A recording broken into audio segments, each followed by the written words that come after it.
Well, I feel that first thing is first. We got a couple of things to talk about here for this cold open. We do. That we need to address. We do. We were just saying we basically could do a whole comic news episode tonight if we wanted to. Oh, we could.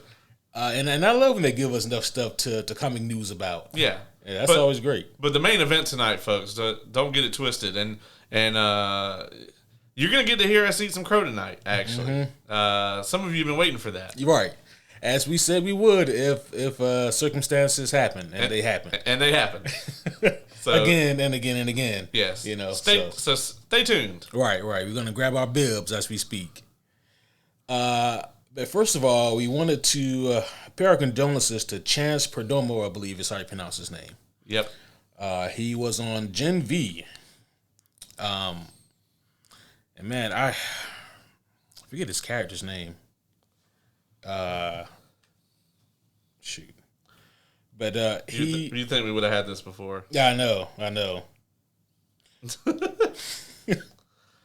But he unfortunately Andre, that's what it was. Yes. Yeah. He also was in probably the thing he was like second, maybe most well known for. He was Ambrose in Chilling Adventures of Sabrina. That's right. Which that's that's a big following.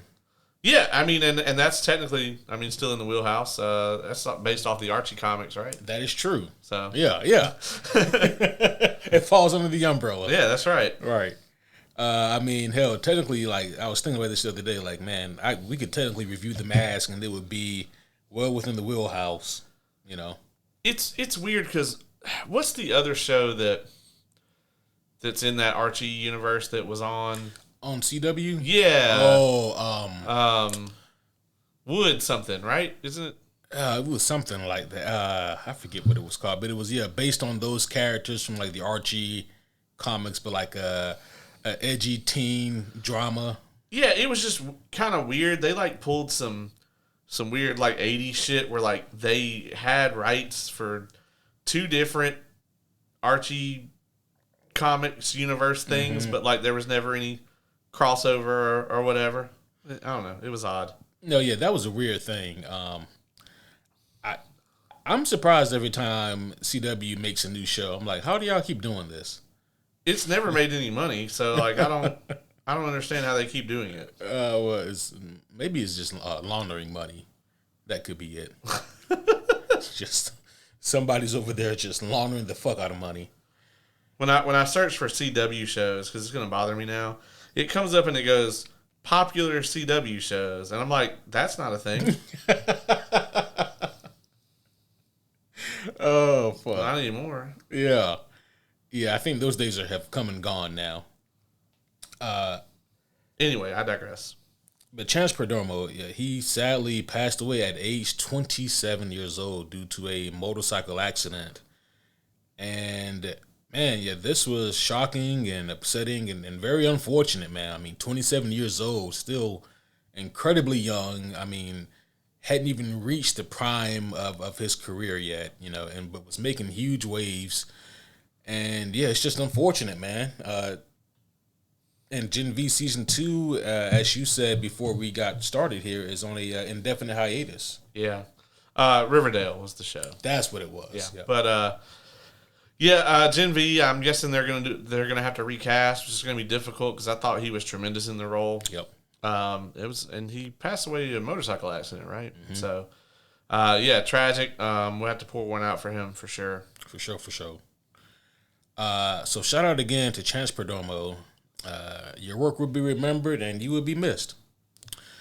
There unfortunately is another rest in peace to go about. This one is marred with a little bit more controversy.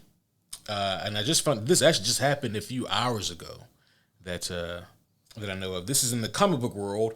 Comic book writer and artist Ed Piskor has passed away at age 41. Oh, wow. Yeah. I didn't even hear about that until right now. Yeah. I heard about it on my way from work. And when I first heard about it, man, I was like, that really fucking sucks because this guy Like he technically, if you want to say, was more of an independent artist and writer.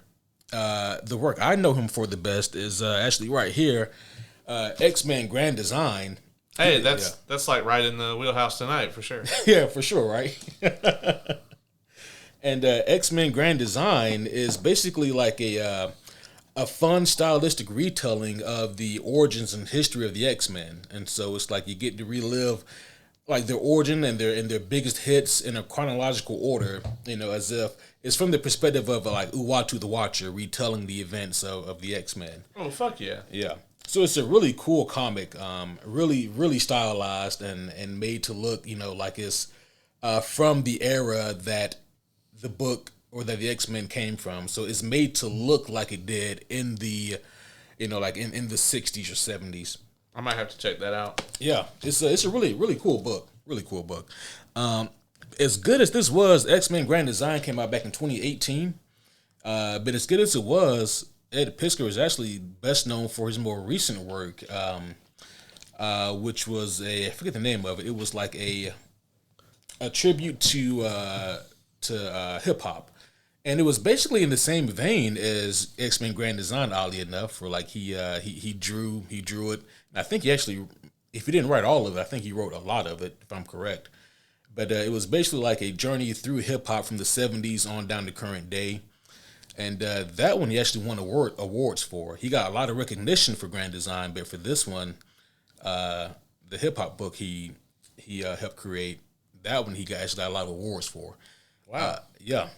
Now, where things get sticky, and I went through like a whirl of emotions with this guy and with this news, because at first I was very, very upset, and it's very unfortunate that he passed away again, age 41, extremely young. Right. But then I did not know this either. I knew that he actually had a podcast that was or a YouTube channel that was gaining a lot of popularity.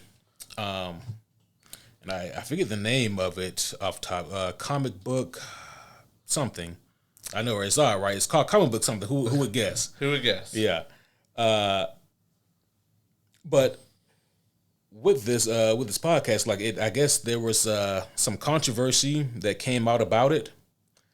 And cartoonist kayfabe, that's the name of it. Okay. Yeah, cartoonist kayfabe. But the controversy surrounding him was that about a week ago, like that recently, allegations of grooming had come out about him. And oh no. Yeah. And there was a young woman. I think she's probably like 20, maybe 21 now, and she said, I guess she's 20 now. She posted DMs from about 3 years ago when she was 17. She's an aspiring cartoonist. And and I'll just say this, man, they don't look good. I'm one of those people that I'm like, I try to refrain from, casting judgments until we know for sure. But man, you guys can go look at those DMs yourselves. And where things get tricky and where people get tricky is, you have people saying that, oh man, this is gross, this is disgusting, and it is. And you have people saying that, okay, well, as bad as it is, did he do anything illegal? And I'm like, so I'll go ahead and say this. Ed Piskor, he did die from taking his own life. It's from what the news reports are saying. And I'm like, chances are there's other skeletons in that closet. Yeah. That are probably going to come out. Yeah, agreed. And it's not going to be good. So, I mean, while it is unfortunate that that things ended like this, it is also unfortunate if he did, in fact, do the things that he's accused of doing, because at this point now, other people have come out and spoken against him as well. Only the one young lady has receipts, but I mean, also kudos to her, like 3-year receipts. She was like, hey, this motherfucker did this. Right. But yeah, it sucks all the way around. This thing sucks, But yeah, that's the crazy fucking world we live in. Like, just last week I was like, maybe I pick up that the hip hop nostalgia book, and then I was like, oh shit, he's dead. That's really unfortunate. And then this all happened like on the way home from work, and then I was like, oh no, he did what? Allegedly. So well, yeah. As the line goes, man, all it takes is one bad day. Yeah.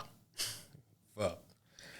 Yeah. So with that being said, condolences to his family and his loved ones, and also if he did do those egregious things or more that we don't know about yet, condolences to his victims.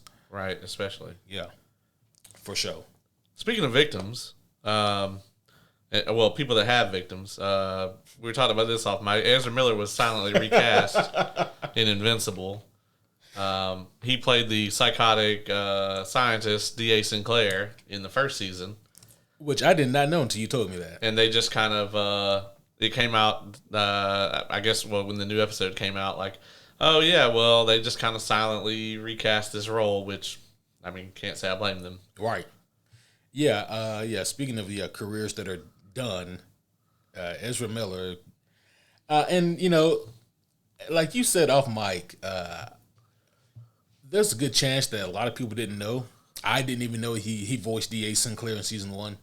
Or maybe I did. I just forgot. That shit was like 4 years ago now. Yeah, it was a long time. Yeah. But I mean, yeah, it's the right call to make. Like, at what point is your talent worth putting up with your reputation? Yeah. So that being said, I mean, we've said a lot about Ezra Miller on here.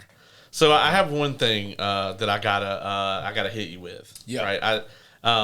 I need you to settle a bit of a lover's quarrel, as it were, with your expertise. Oh, okay. So the homie K and I were discussing the other day. I believe it was a meme or something that we saw, and it was like a picture of a bunch of Lord of the Rings characters, and it was like, which of these Lord of the Rings characters could wield Mjolnir? Ooh. And we both agreed on Samwise Gamgee. That was my first guess. 100%. Yeah. But I also said Aragorn. For sure, right? And I actually got a little bit of hesitation from her on that, which I was shocked by. Really? And I was like, I feel like if you can resist the Ring of Power, you can wield Mjolnir. I think that's a strong indicator, right? And so okay, so let's look at it from this perspective, right? So we know that by Endgame, Steve Rogers was worthy to wield Mjolnir. And probably before then. But do we agree that it was probably post-Civil War that he was worthy, or do you think he was worthy before Civil War? Yeah, because, and that's kind of my, like, chief argument here, right? Is like, Steve Rogers knew that Bucky killed Tony's parents. Yeah. And he kept that shit from him for years. Mm-hmm. Aragorn has never, to my knowledge, done anything like that. I was going to say he lived a lot longer, but actually, isn't he like in his 80s? In as of like Two Towers, he's like 87. Yeah, like 87, right? So I'm like, well, technically he and Steve Rogers were around. Him and Steve Rogers were around the same age, yeah. Yeah, and he was awake the whole time. That's true. He was awake the whole time. I think he lives to be like almost 200, if I'm not mistaken. Hopefully, no like Tolkien lore person pops out of nowhere and actually. And if that person does exist, I just want you to know before you come at me that I fucking hate Rings of Power. Okay. There's gonna be the one person who thinks like Rings of Power is true to the lore of and the idea. Oh yeah, well there's no way they actually knew how old Aragorn was. There's no way those are the same person. But I think he'd totally be worthy to wield Mjolnir. Yeah, those are the only two characters to me. Yeah, like thinking through it, Now her counter to that was that technically Galadriel resists the ring, and we don't want that bitch having Mjolnir. And I was like, I agree with you, but Aragorn still, I feel like is completely, right, worthy of it. I mean, like I can't think of like anything that would disqualify him. I mean, like if we're gonna be honest here, like Odin was very vague with that encryption he put on Mjolnir. Yeah, that's true. Yeah, and whosoever shall they be worthy. And I'm like, well, what does that even mean? Yeah. Like, what does it mean to be worthy? In what regard? But yeah, I can't think of anything that would disqualify Aragorn from wielding Mjolnir. Yeah, agreed. So it would it would make some of those battles even more interesting. Oh, for sure. He had Mjolnir. I think Gandalf would want to have words about what the fuck was going on. Yeah. Look, where'd you get that hammer? There can only be one goddamn demigod. Yeah, that's right. Well, anyway. Well, with that being said, homies, one and all, welcome back to a very special episode of the Superhero Homies podcast. My name is Quentin, and tonight I am here with the homie Caleb. Man, I am glad to be back here. And, the interesting thing about this is initially we were like thinking that they were going to release all of X-Men 97 in one day, which told us they didn't have a lot of faith in it. We actually, on this very podcast, sitting in these very places, ran down a long list of why we thought this show was probably set up for failure. Yep. I would even sitting here right now, I would say that this show had a higher chance of failure just based on what we absolutely knew about it than She-Hulk did. Yeah. It had more going against it. It did. It had a lot going against it. And so I don't feel like we made bad predictions. But finally, we made a bad prediction, and we were wrong. And not only, were we initially going to probably binge this thing and then review it, but now we're going to be reviewing it in multiple parts. Yeah. So... Yeah, we, at first we were going to just do one, like you said. And then we're like, we'll cut it in half. Yeah. And now we're like, there's going to be like at least 3. Yeah, like they're over here putting whole arcs in single episodes. Right. Yeah. I feel like we got an episode worth of shit to talk about for the first 3. Right. And just looking at the breakdown here, I think we probably should do 3, 4, 3 because based on the episode titles, it looks like this is going to be the last 3 episodes are going to be a 3-parter. Oh, that makes sense, huh? Yeah, so let's see. The last 3 episodes are called Tolerance is Extinction, parts 1, 2, and 3. Ooh. Yeah, that sounds Magneto heavy. It does. That's Magneto being like, I'm done with this fucking babyface bullshit. Yeah, I had my face run. Right. I'm done with that shit. Oh, man. Yeah, I'm looking at some of these episode titles right now, and yeah, they sound, interesting to say the least. Yeah, agreed. Yeah, so, I guess we'll go ahead and start here, right? So, we certainly had our doubts about this show, and like you said earlier, for good reason. They led us to believe, or we were led to believe by some sources that they would maybe release them all at once. Oh, it's a bad sign. They fired the showrunner like a week before the show came out. Which makes me now have huge concerns about season 2. Agreed.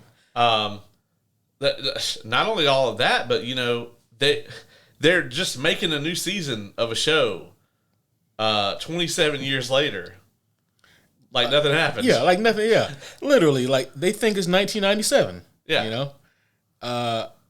Fucking incredibly bold, and I gotta be honest, like I would never have done that. No, and I'm not quite ready to crawl back on Kevin Feige's nuts yet. I'm a little gun shy, but it came out after like the first episode came out that he was like, apparently he had 2 qualifications like that were just non-starters. Like number 1, they had to get everybody they could from the original cast back.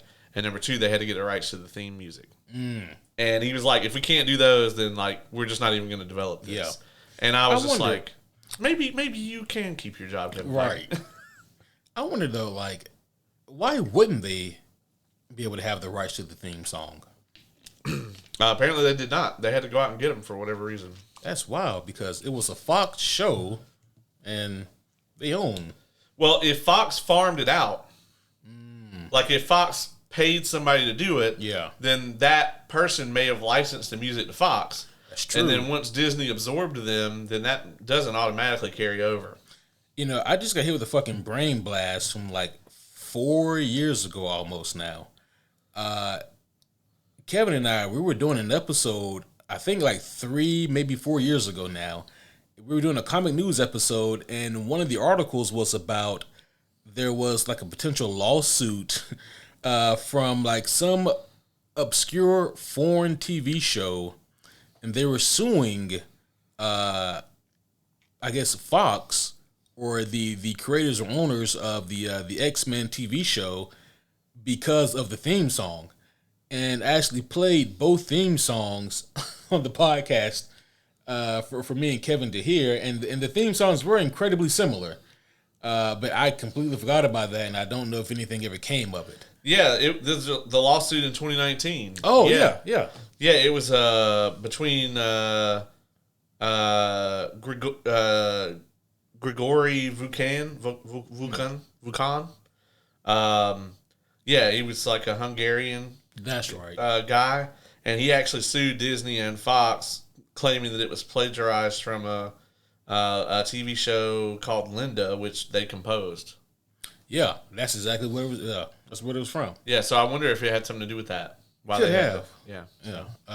But you know, the pockets on the mouse run deep. Right. Yeah. So they got it. Yeah.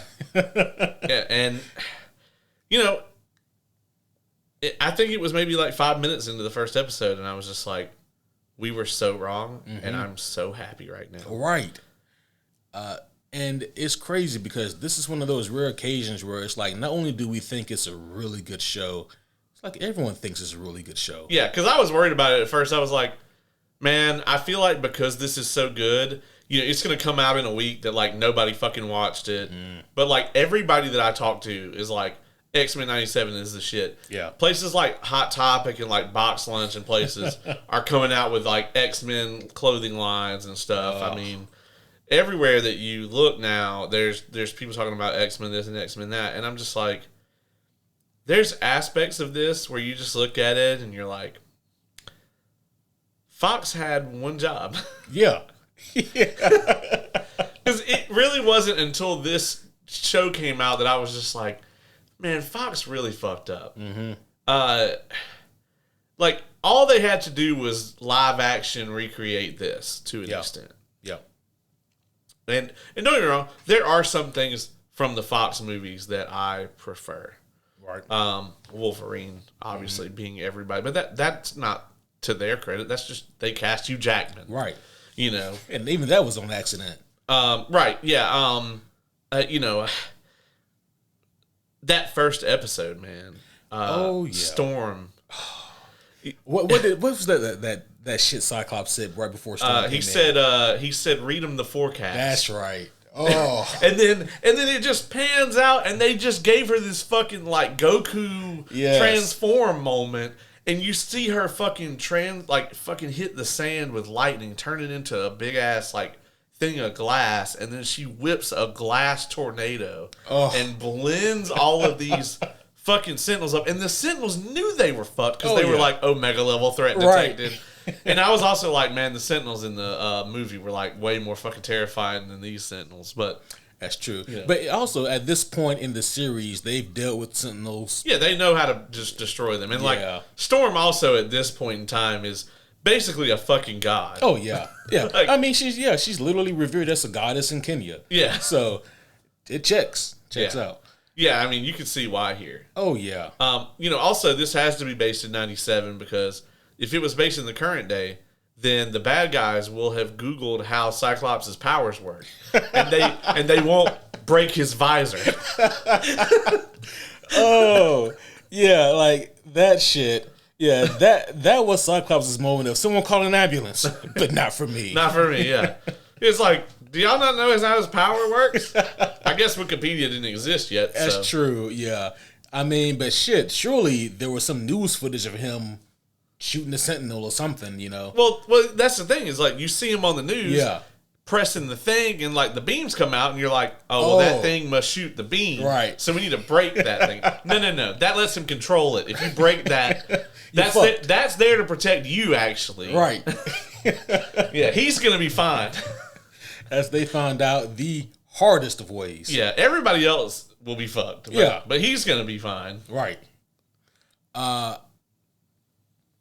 This is not the sidebars here already, but I wonder like how this show is going to handle things that were difficult to handle back then. I called it the Ninja Turtle dilemma.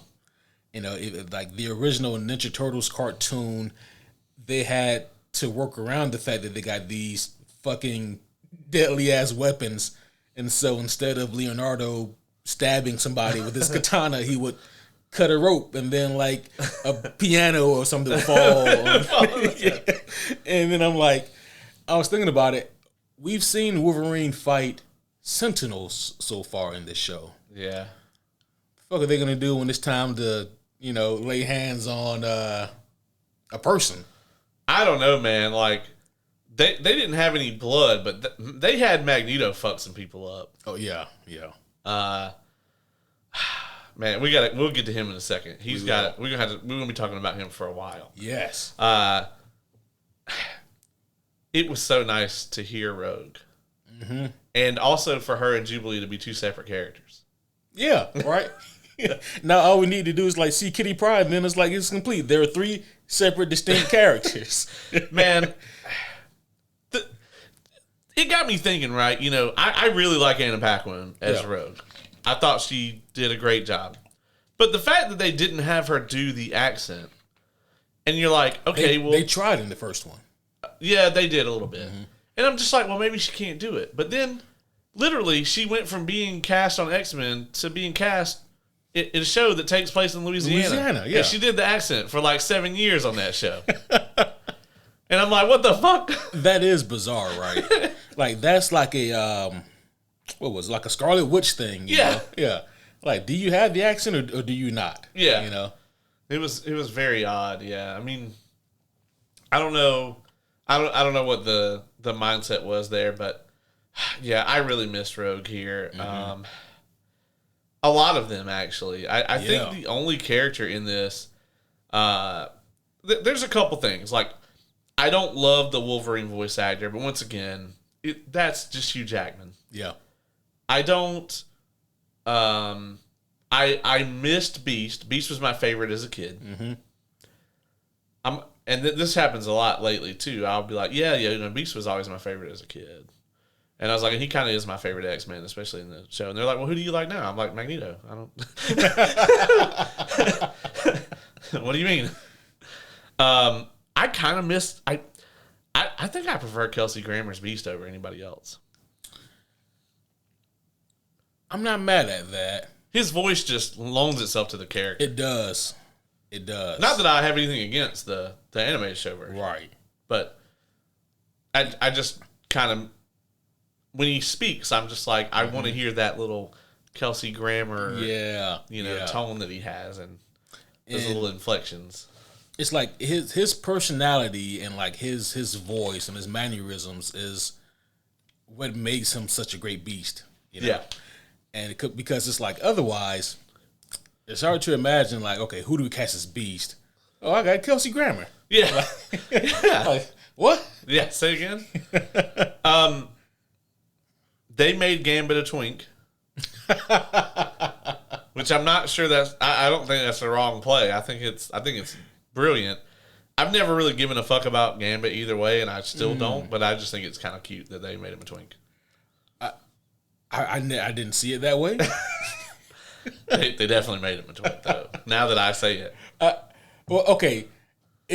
Is it the crop top? I've seen people talk about the crop. Okay, that was a very common occurrence, especially in the 80s and early 90s. Okay, like, you mean like Jonathan Taylor Thomas did it? He's also a twink. Like, the only person I know that wore a crop top on TV as a slim male in the 90s that is not a twink is Will Smith. Yeah, Will Smith. I mean, okay, all right. In defense of the crop top, I'm going to lay down these 2 cards here. Okay. They're actually in this room. All right, Rocky Balboa and Apollo Creed were those with some short shorts on the beach and embraced and it was just like the most fucking rah-rah thing ever. Okay. All right. I understand. But that shit didn't happen in the 90s, though. It was like 87. Okay. Yeah, I mean, that's a decade. That's a decade. Things change in a decade. I'm just saying. God damn. There's nothing wrong with him being a twink. Of course not. They fucking leaned Cloud Strife way into it, you know? Yeah.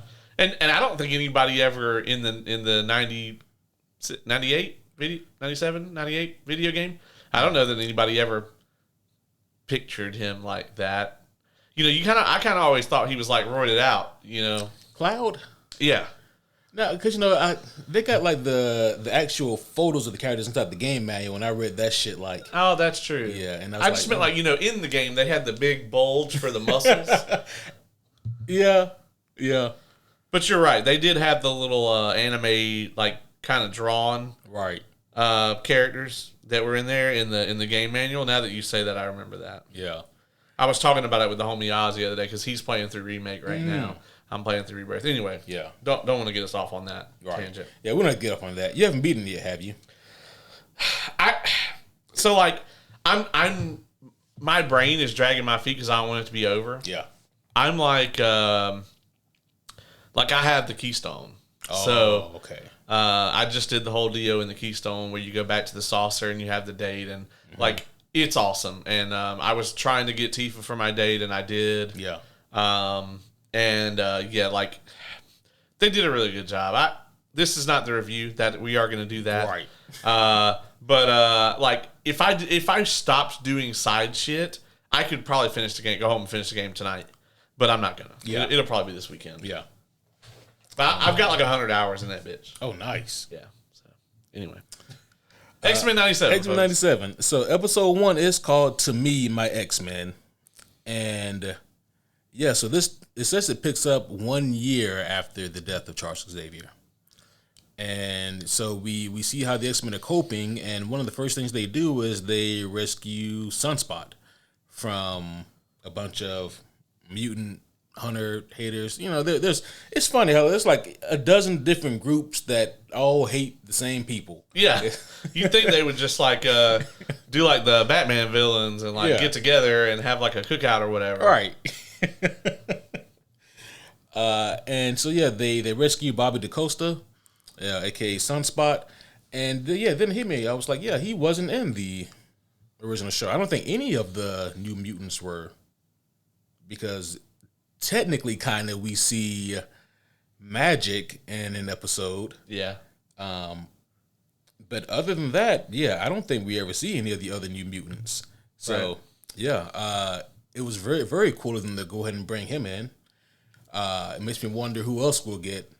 Yeah, Magic was one of the ones that Morph turned into. Yeah, which was awesome. It was. That was like, I was like, oh shit, because like it's crazy, right? The Morph shit is done so well in this show. It gets me every single time. It's like I know the motherfucker's in the show. Yeah, and then I'm like, oh, it's so and so, and it's like, oh, God. Yeah. Morph is great, man. He is. I feel like he's a bit. Is he a tad bit overpowered in the show? Yeah, I think so. Theoretically, he's just supposed to be like, you know, Mystique, kind of. Right. But he can replicate powers to an extent. Yeah, I thought the same thing. I was like, okay, well, he just looks like them. Yeah. Right? But, you know, there's a brief moment where he turns into Jean, and we never saw him, like, use her powers. But in the fight scene where he does it, he's, like, turning into people and then using their abilities. So I don't know, like, maybe it's like he has to understand how their power works, you know, for him to be able to replicate it. Because is it like he can just see, he can change into anything he's seen, basically? Yeah. So, yeah, I don't know. Maybe we'll get some more info on that. Maybe, because he might be like the sleeper fucking powerhouse of the group. I know, man. Yeah. So, also, I think we should probably go ahead and just lay out a spoiler warning. Oh, yes. Yeah. So, full spoilers for the first 3 episodes. I mean, I feel like we shouldn't have to do a spoiler. I mean, this show is like based in 97. So if you guys haven't seen it, you know, yet, then I don't know what you've been doing. It just came out, though. Man, I'm going to say the animation in the original show is like unwatchable to me now. Like, I wish they would go back and just, like, keep all the voices, just redo the animation, so, like, in this style. That would be amazing. I believe you. I haven't had the heart to go back and watch. It's impossible to watch, dude. See, I do like that the new style of animation is in the same... It's like in the same vein as the original, but just so much cleaner and smoother, and there's, like, more panels drawn, you know? Yeah. Yeah, the original one was like 8 frames a second. Yeah. Like, damn, is this shit buffering? It kind of looks like they did the thing where, you know, you like you just take a book and like you flip the pages or whatever. It looks like they just did that every episode. Oh shit. God damn. It was fucking sweet when I was like 9 or whatever. Oh yeah, you know, for sure. Which is how old I was when this show was on last. Yeah. God damn. Yeah. It's a real long time ago. Back in 94. Back in 94, yeah. God damn. It's going to turn out that Tupac did some of the music for one of the episodes. What you think about the action that we get here? This first episode, they really used the show off. Oh, yeah, man. Like, Cyclops, they were just like, okay, everybody thought that this guy was fucking lame for all this time. And I'm included in that. And then they were just like, this is Scott Summers, leader of the damn X-Men. Right here. Right here, yeah. And don't fuck with his glasses. I actually thought that maybe other than Wolverine, they actually let everybody like really shine. Yeah. And one of the things I've noticed about the show so far is I think smartly, due to the fact that we've gone through 20 years of like Wolverine as the main character, they've really sidelined his ass. Like, there's no hints of that here. Like, Beast has more screen time than he has. Yeah. Like, I mean, pretty much everybody but Jubilee has more screen time than Logan does here. And honestly, I think the next episode is like going to be a heavy Jubilee episode. So.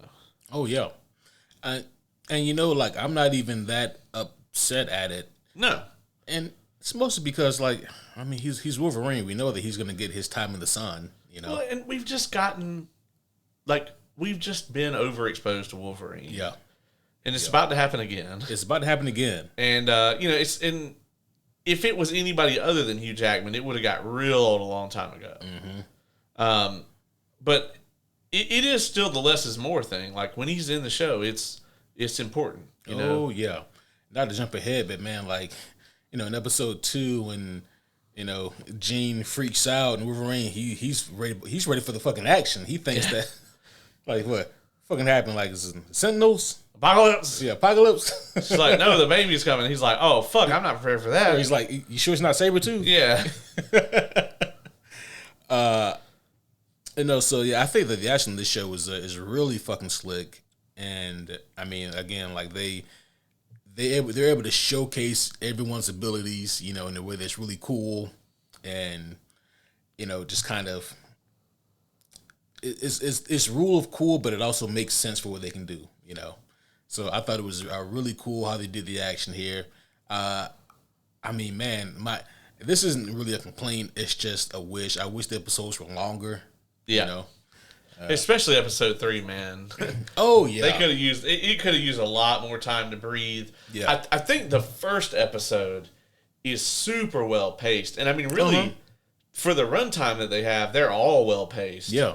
But I thought that first episode, man, there's like basically not a wasted second, right, in that first episode. Yeah, not at all. And then like by the time you actually start to come down from like all the fucking exhilarating action and like and everything and like just being back in this world and everything, and it's like, all right, well, we're gonna have a chill day at the X Mansion, play some basketball, like. No, the fuck you're not. Right. And then we just get hit with the big Magneto reveal at the end. Oh, yeah. So let's go ahead and talk about that. What'd you think about this reveal here? I mean, I already knew that we were going to lean into that, but I thought the way they handled it, the way the characters reacted to it, it was so, like, it really... Everybody reacted the way that their character should react. The character integrity was intact. It's rule number 1 for a fucking reason. Right. And I love how fucking dramatic Magneto always is. like just for maximum fucking like drama all the time. And then he drops that "My X-Men" to end the episode. Like, he's such an asshole, man. Like, good with what you're doing. Yeah.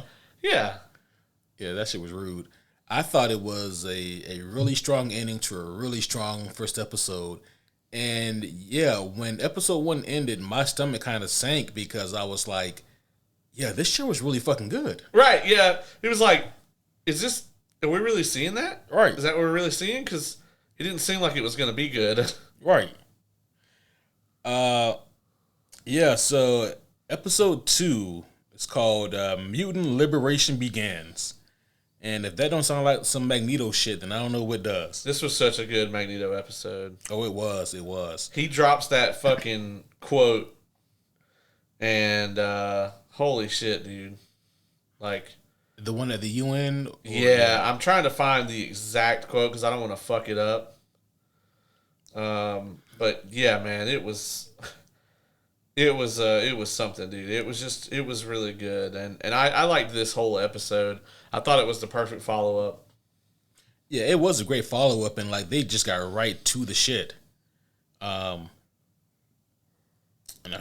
Agreed. Yeah.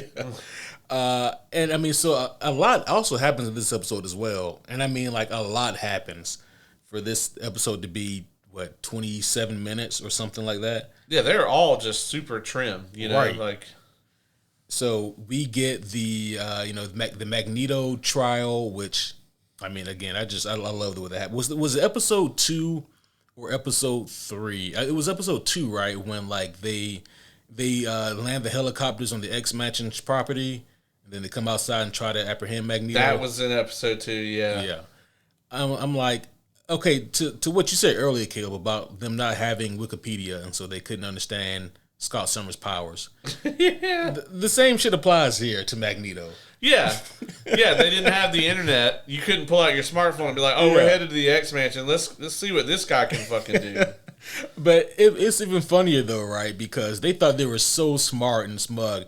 Magneto, our weapons are immune to your magnetism. And he was like, what about your motherfucking rides? Yeah, well, your helicopters ain't, though. And they're like, oh, fuck. Yeah, no, that shit was hilarious. But we get that. We get them or Magneto going to the UN meeting, and then the fucking executioner shows up. Which I wonder how long this guy, I wonder how long he like stayed up thinking about this name. Well, they're the X-Men. I'm gonna be the fucking executioner. Oh my god, yeah. Yeah, this guy like was really just throwaway, All right. Oh man, like and you knew like when this scene happened, you knew for sure like Magneto's gonna fuck this guy up. Mm-hmm. Yeah, the last time we saw this guy was in episode 2, right? The executioner guy. We last see him, he's being hauled off. Yeah. We don't see him again, after that. Yeah, I just wonder what state that poor guy's in. But we see Storm get hit with the... I'm surprised he didn't have a fucking heart attack. Right? That would have been preferable, I'm sure, to whatever the fuck Magneto's going to do to him. Yeah. We see Storm get hit with the mutant be gone ray. Oh, man. Like, that whole thing was like... Yeah. I mean, obviously, like, she's got to get her powers back, right? Oh, yeah. Yeah. I mean, she's got to. I mean, absolutely. And, that scene was really fucking cool. And it's like, it was super dramatic, and they really made a show of it. And I think, like, with her, it sucks the most because in so many ways, Storm hit the jackpot in terms of mutant powers. Right, yeah. I mean, not only is she not like grotesquely or disfigured, she's fine. Yeah. She For one. she fine. Yeah. I'm like, so she hit the jackpot there. her powers, she can. I mean, she has to practice, but she can control them. Entirely. Right. She has really like no limitations, right? So like she can look at people with her eyes. She can touch people. So she can go out into the world and not be persecuted because just based off looks alone, you're not going to know that she's a mutant. And and she has like mutant powers that can really help people. She can bring water to places or rain to places that are in droughts, or clear out debris or places that are distraught. She can do a lot, and so for her to lose her mutant abilities, you can tell really, really stung. And that they I no pun intended, but they executed that scene so well because like she gets hit with the thing and you're like, okay, well she doesn't look like she died, but she looks fucked up. And then like before she even begins to speak, when she opens her eyes and has that worried look on her face, you're like, oh no. Mm-hmm. And she's like, I can't feel the breeze or whatever, and you're just like, fuck. Yep. Like and it's just brilliant because they showed her being such a force in the first episode. Yep. I loved it. I found the quote finally. Okay. And this shit gave me chills. I watched all three of them again today. Hell yeah. And it affected me the same fucking way that did. He says, there was a time I would smite you all for what was done to Storm. But today, I have saved you from your own, for an old friend has challenged me to remember this view of Earth. How vast it is versus how small we make it. Charles Xavier entrusted me with his dream, and it does not ask you to love or embrace my kind as your own, but merely to accept that this is a shared world with a common future, and that my kind, like yours, have the right to live in it. I am trying to be better. Please do not make me let you down. If that is not like just the most Magneto shit. Yes. Oh shit. And that's not the only Magneto thing that was amazing in this episode. His conversation with Rogue. Oh yeah. When he's like talking to her about why he had the helmet made. Yeah. Because like, in the movies, it was like he had it made to protect him from Charles's fucking powers, and that's like kind of what you always assume. But like, that reveal where he was like, he basically was like, he did it because not that he thought Charles was going to use his powers on him necessarily, but because he could feel him there, and like feeling that connection and that like love that he had for him, he could not go forward with his mission. Right. If he had to deal with that 24/7, 365. And like that was just such a fucking incredible moment, like that reveal, you know. And no, that really was like just a great scene, a great moment, right? Especially when you think he's gonna be like, "Hey, girl, I know you missed this dang-a-lang." Yeah, which I mean that does happen. Because like, I think I forgot that he's like immune to her powers in this version of things. Yeah. And like it makes sense. I mean, there's no telling what the fuck her and Gambit got to do. Oh, full body combat. I was gonna say, Gambit for sure. He's in that fucking full body, skin tight gimp suit of some sorts. Right. But I mean, you gotta do what you gotta do. I mean, whatever he's into. Yeah. And I'm like, man, like, surely, like, you can just go to Colossus sometimes and be like, hey, man, can you just help me out here? Yeah. Well, at least he's not missing out. At least he's only missing out on the 97 Rogue and not the original series. That's true. That is true. Because that ass. God damn, yeah. And, it's funny. Thanos did exactly what he said he was going to do. It's funny, right? Like, there have been people who have come out and they've been like, you guys are overreacting. Like, in the original series, Rogue was only drawn like that for that one panel. Some fucking hero Redditor was like, no, dog. And he posted, like, a collage. Well, there was a huge, like, backlash. Not to take us back to Final Fantasy VII, but when Remake came out, there was this huge backlash that, like, they had toned down Tifa's assets. And, like, I'm just here to say that in Rebirth, man, they are totally, like, no, we did not. They're like, we don't want anyone to think that. They're like, she might have a better bra now, but that's it. Like, we did no toning down of anything. I promise you. We just trying to make it where the girl can fight comfortably. Right. Like, that's it. But trust me, like, when you go to Costa del Sol in the second game, there's a whole thing where you can go and do all these, like, mini games and shit, and you can unlock different beach costumes for your entire party. Oh, shit. And you can change them out whenever you want. Bro, this is just gonna change an entire generation of young men out there. And I unlocked them all. Oh, I was doing the Lord's work. Yeah, you got to. Got to do the Lord's work. Yeah, I gotta get that platinum, dog. Right, come on. Yeah, that's why you do it. Yeah. For the platinum. For the platinum. But yeah, I mean, I get it. I'm not. It's more funny than anything. Yeah, and that's how I take it. It's funny. Just the fact that somebody at Disney had to sit down and go, listen, Kevin, the reason we wanted to meet with you today, Mr. Feige, is we know you guys are remaking the X-Men 97, remaking the X-Men animated series, and there's certain things that are going to have to be redrawn. We understand, the animation that was crude back then. We're gonna clean it up some. No, Mr. Feige. I'm gonna need you to check out Exhibit A here on the screen. We're gonna have to tone down certain elements of the way that the characters were drawn. Oh, you mean like the colors? Like we need to maybe make them more vibrant. Well, yes, HDR TVs are a thing now, but we're more so talking about the shapeliness of some of the characters, such as Rogue. Oh, okay, I understand what you mean. Absolutely, of course, yeah. Like, no, the shape of her face will be more symmetrical in our version. We assure you.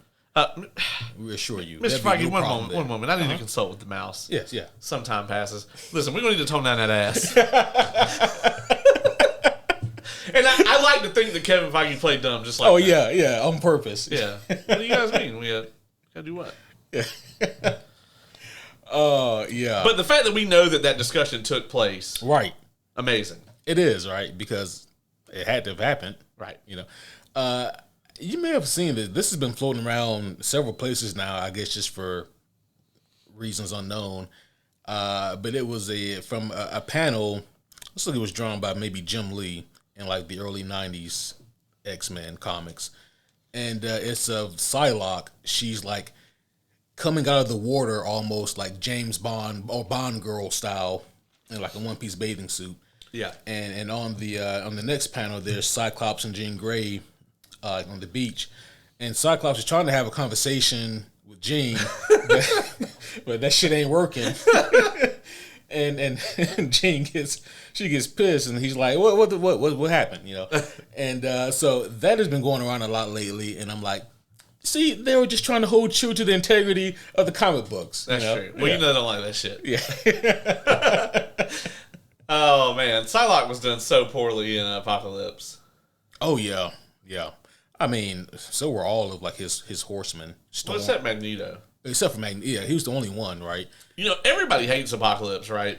But like, as a Magneto fan, it was a great Magneto movie. Yeah, like it's like episode 2 of Star Wars. Like how if you just like cut out everything that doesn't have Obi-Wan in it, yeah, it's like this is a great Obi-Wan adventure, right? That's kind of how that movie is. Like if you cut out all the scenes that don't have Magneto in it, it's like, this is a pretty good movie. I don't know what you're talking about, but unfortunately, that's like 2/3 of the film. I know.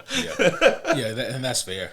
But all the stuff that they did with like him going into hiding and like having the family, and then they fucking pissed him off, and he like killed everybody with the one coin, and like he like went back to like the fucking like Auschwitz museum and all that shit, dude. Oh my god, all that. He had so many great character moments in that movie. He did, and that movie is just, I mean, for obvious reasons, it's just forgotten. Yeah, because it's better to be forgotten than to be Dark Phoenix. That is true. Because ain't nobody forgot that shit. Right. And we would like to. I would love to forget Dark Phoenix. You kidding me?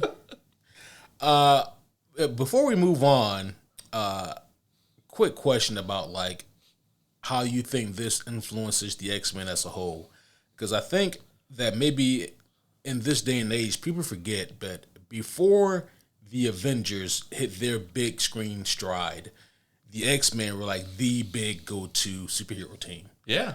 Do you think that the success of this show will influence how they present them in the movies? I can only fucking hope so. Because here's the thing is, they are presented as a team. Mm-hmm. You could never have that, and even today you can't have that. And one of the reasons why like the Justice League is never going to work the only way the Justice League is ever going to work on screen is if they do like they did with Avengers, and like 3, 4, 5 of the characters have their own successful franchises, and then they have a team up movie. But there's never going to be a Justice League TV show or a Justice League like just as a movie series. You know what I mean? Because when you start to look at like a big blockbuster movie, and I don't blame them for this, but like the Trinity's the money. Yeah. Yep. Like, everybody's always going to look, number one, what we got Batman doing. Right. Because that's the real money, the real paper trail. Then we got to have Superman and Wonder Woman. Yeah. Because we got to check off the boxes. We got to check off the, I don't understand comic book characters. I just want somebody real strong. Right. And then we have to check off the feminism thing. Not that I think that's what Wonder Woman is. I'm just saying that's what the executives look at it. Yeah, agreed. That's not the character. Yeah. And if it is, it's in a different vein than they're trying to exploit. Yeah. You know what I mean? Right. Like, yes, she's strong and she's a woman. Okay. Yeah. Right. That's not the character. It's not the character, though. Yeah, that's not the fucking character. But that's what they see. Yeah. That's what the executives are going to see. So you're always going to have that. Mm-hmm. With Avengers, it is, always has been, to an extent, the Iron Man show. Yeah. And with a little Captain America sprinkled in. Right. But they've just done really good with it, especially like the Russos and whatnot, at giving everybody their little character moments and things. But the X-Men in the show, they're not booked like that. Yeah. It's the team. Yep. And we don't have that in the superhero space really. Even in the like offshoots of things, like the Seven is never presented that way because it's obviously a parody, right? Yeah. The Guardians are probably the closest thing. The Guardians of the Globe in Invincible, and I mean that's a fucking revolving door of death, right? They all fucking die in the first episode, Yeah. And then I don't want to give out spoilers for season 2, but it doesn't go much fucking better in season 2. Yeah. That is a very strong point you bring up, though, and again, I get it, right? Like, it is harder to present that in a movie.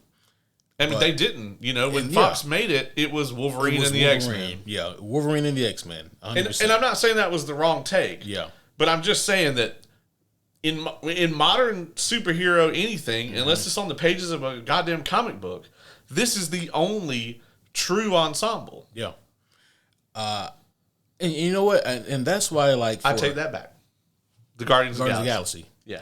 But even then, Peter Quill is the main character, but it's not to the extent as the other examples.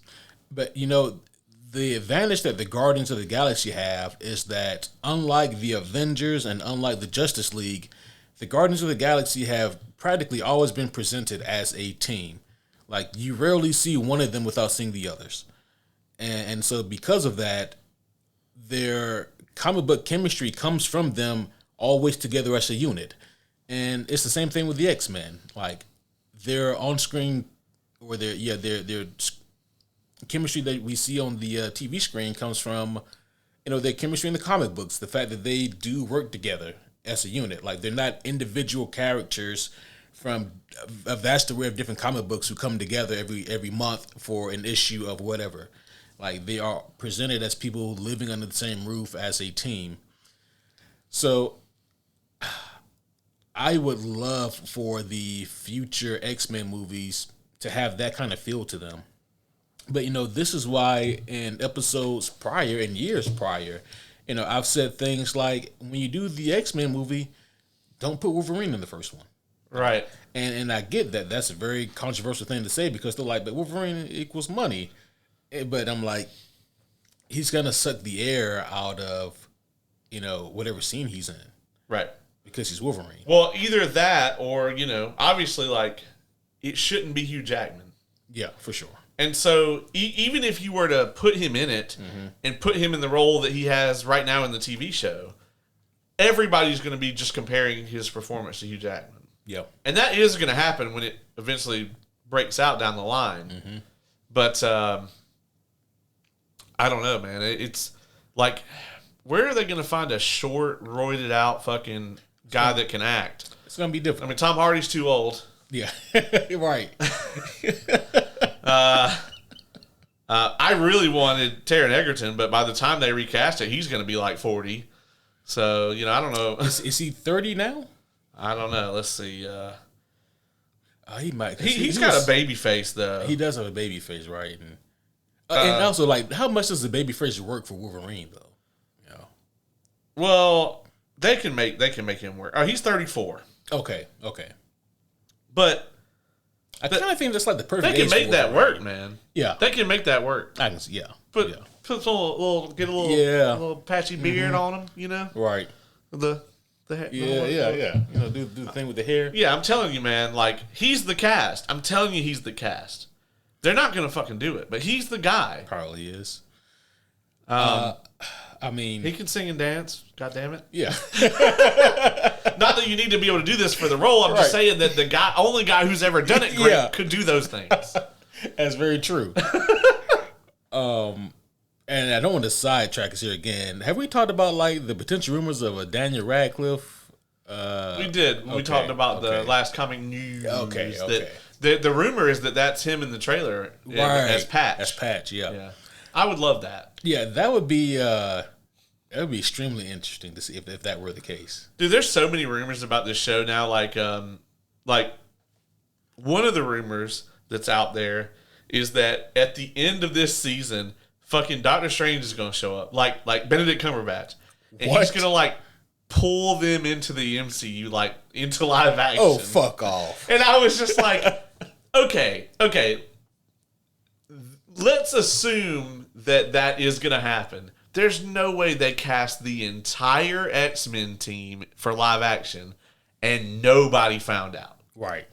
And that's, Where did you film that shit? On the moon? Because it wasn't on planet Earth. Yeah. Somebody would have been in Area 51, like, right. Recording that shit. Be a fucking astronaut floating in space, like, cast all of them. Like, the fucking Euphoria cast can't do anything without somebody being up their ass. You want to tell me you cast all the X-Men in live action and no one found out about it? That's impossible. I mean, they caught the 3 Spider-Men at the airport. Right. Yeah. Exactly. And that was the closest thing to like the best kept secret that they've been able to have at that size, that magnitude. Yeah, so that'd be it. Like, it's an impracticality to the utmost degree. It'd be great though, but I don't know. Yeah. Maybe though they'll just DH Hugh Jackman, and then eventually they'll just like have his corpse like wrapped around an animatronic of some kind. No, and they'll just have him playing Wolverine forever. I think Hugh said, "This is my last time again for realsies this time." I really do think we're gonna have him in Secret Wars. Yeah. And I think that's it, though. Mm-hmm. It's got to be. Yeah. And you know what? I'm fine if he's in Secret Wars, only if we can also get Toby Spider-Man, Yeah. But, like, that needs to be it for those two characters. Like, I never want to see them ever again. I don't want it hinted at. Yeah. I don't want Toby to be at the premiere of the new Spider-Man movie. Like, I don't want any of it. Yeah. I'm with you on that. We were talking about episode 2. Yeah. Of this. Great episode. Yeah, I mean, this is a great episode, right? And so probably my favorite of the 3. If I gotta pick. I think I'm with you on that one, yeah, so far. It had a great action scene, like the scene at the hearing or whatever. Mm-hmm. What's the lady's name that's the head of the UN or whatever, or the It's like the agent of the UN. Valerie Cooper. Yeah, she's great. Yeah. I actually really like her because they kind of avoid all those tropes of like the government agent type or whatever. I really love that line that she dropped or whatever when Cyclops is like getting really aggressive with her, and she's just like, Charles Xavier was a dear friend. If you want me to be able to help you, how about a little trust? Yeah. Yeah, that's true. And then they show up in the choppers, man, and Magneto does the whole bit. Yeah. Because at first you're like, if he's trying to get off, like, why would he do that? But, if he just surrenders and lets them think, okay, well, he surrendered because we have all this weaponry. Mm-hmm. Like, no, he wanted to show them, like, I am in no danger from you. Right. At all. Yeah. At all. Yeah. But I'll go. But I'm doing this of my own free will. Yeah. I don't give a fuck about whatever it is that you think you have. Right. Yeah. I don't know what it is like, but they have a hard time comprehending, like, Omega level mutant. Like, that's a hard thing for them to understand. I mean, it makes sense. Yeah. But shit, remember, I think it was in the second X-Men movie, a brilliant part that a lot of people don't talk about is like Mystique. She does the whole thing where she disguises herself and she's flirting with one of the guards who guards Magneto. And puts all the iron in there. Yeah. And Magneto's like, oh, shit. Yeah, that guy had a terrible day. Yeah. Like, I don't know what, like, Magneto pulling all the iron out of your blood feels like, but I have this odd feeling like it's probably awful. It's probably pretty bad. Yeah. It's probably pretty bad time. So this does end with a birth. So it's almost like we see almost like the spiritual death of Storm because she loses her powers, but we do see a physical birth. I like the scene too where they had Rogue take the doctor's like medical expertise because he was goddamn bigot. Can't even go to the hospital. I love the discussions where people are like, "Oh man, the X-Men are woke now." Like, I'm just like, how fucking dense, right? Do you have to be to not go? You have just become the bad guy from everything you watched as a kid. Yeah. You're the Empire. Right. Like, you're the Orcs. Right. Yeah. It's a weird dichotomy, and I don't quite understand it, right? Because this is the peril of the X-Men. It's like they are born different, and because of that, people fear them. Some of them are good, some of them are bad, but it is what it is with them. And yeah, I don't know, man. I've always just found it weird that people say that like the X-Men have gone woke or whatnot. I mean, so right, yeah, and it's like, okay, listen, like if you wanna point to the newer comic books and say that like they've destroyed any essence of nuance, we can definitely have a conversation there. Right. Yeah. But in terms of like what the X-Men represent and like what they are, they've kind of always been that for the past 60 years, So I don't know. I don't understand that. But it was cool seeing Rogue take the abilities of that doctor. Well, the thing is, like, the nuance might be gone in some of the modern comics, but I think in the show it's like right there. It's perfect, yeah. Because and also it does so well what I've always thought the first movie did so well, which is for people who don't know the X-Men, it perfectly explains why you can see a group of people fearing mutants. Like, it makes sense, Like, you watch X-Men 1 and Senator Kelly, he's up there talking about there's a little girl who can walk through walls. What's stopping her from walking right into your house and to where your children sleep? I mean, it's the perfect fear-mongering propaganda machine. Yeah. Because, like, he's not wrong, but his approach is all propaganda. Yeah. And it's like, you mean to tell me you can't see that shit happening? Like, if mutants were real? If you took, like, and this has always been the thing, man. It's like in any era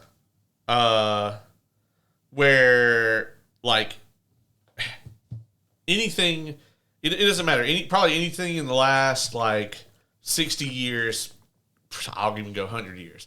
You can always take the word mutant and just replace it with whatever group is like super disenfranchised or whatever at the time.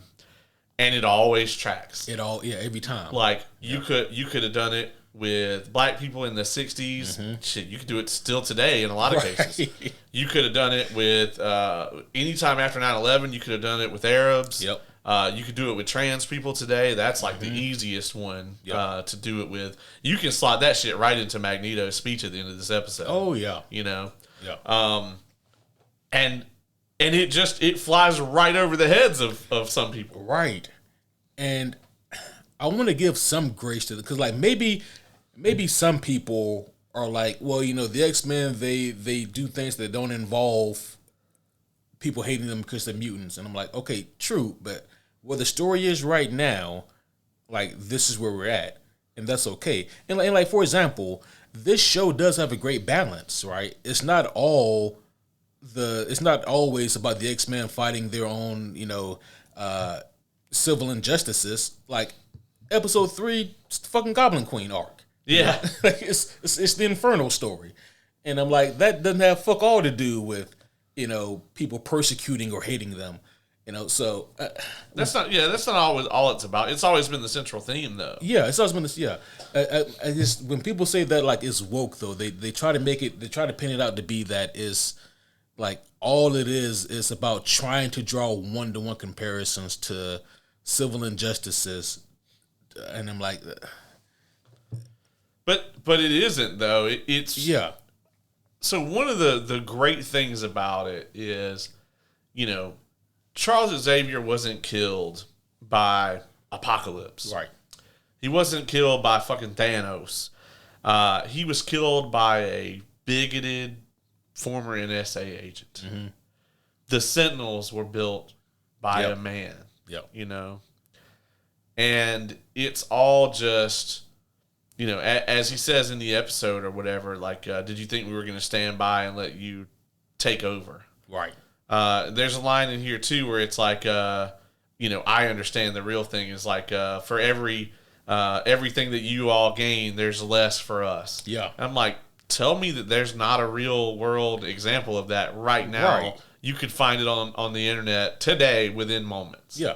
Like, I could go right now onto social media and find you a fucking post that sounds exactly like that. Yes. Yeah. And it's not like it's being forced into it. Like, it just slots in perfectly. Yeah. And, you know, you mentioned, like, the Sentinels. And it's, like, one of my favorite parts about, like, Bolivar Trask, like, the guy who creates the Sentinels, is that, like, if you ask him, he'll tell you, I'm doing this to protect the mutants. Yeah. You know? And it's like... How fucking terrifying is that? Yeah. Like, this is for the protection, you know, not just for, you know, for normal folks, but primarily the protection for mutants. You know? Yeah. And then, you know, you fast forward and Bishop's like, hey, dog, this shit don't end well. Right. Yeah. Well, I mean, you look at it like, you know, there was a time when, like, the reorientation camps. Yeah. That's what the fuck they called them. Right. You know, for gay people. That was a fucking thing that was, like, horrifying, and the suicide rates at those places were astronomical. Oh, for sure. And it went on for years. And I'm just like, that's what the fuck that is. I mean, this isn't some hypothetical. Like, this is a thing that fucking happened. Right. And you know, thankfully today is like nowhere, you know, that's definitely like frowned upon. Oh, yeah. Globally. But, you know, they still exist, though. Mm-hmm. They haven't been outlawed. You know what I mean? Yeah. Remember hearing one just a few years ago. It was called Evergreen or something like that. Yeah. Like, yeah. You know, fucking Chick-fil-A probably paid for it or whatever. But, not a sponsor. Definitely not now. But yeah, I mean, kind of that thing about it though. It's like it's always like. The major things in X-Men that you're terrified of is always the humans, right? Yeah. And the other thing too, and I know that you and I are both very much like against the comparison where people are like,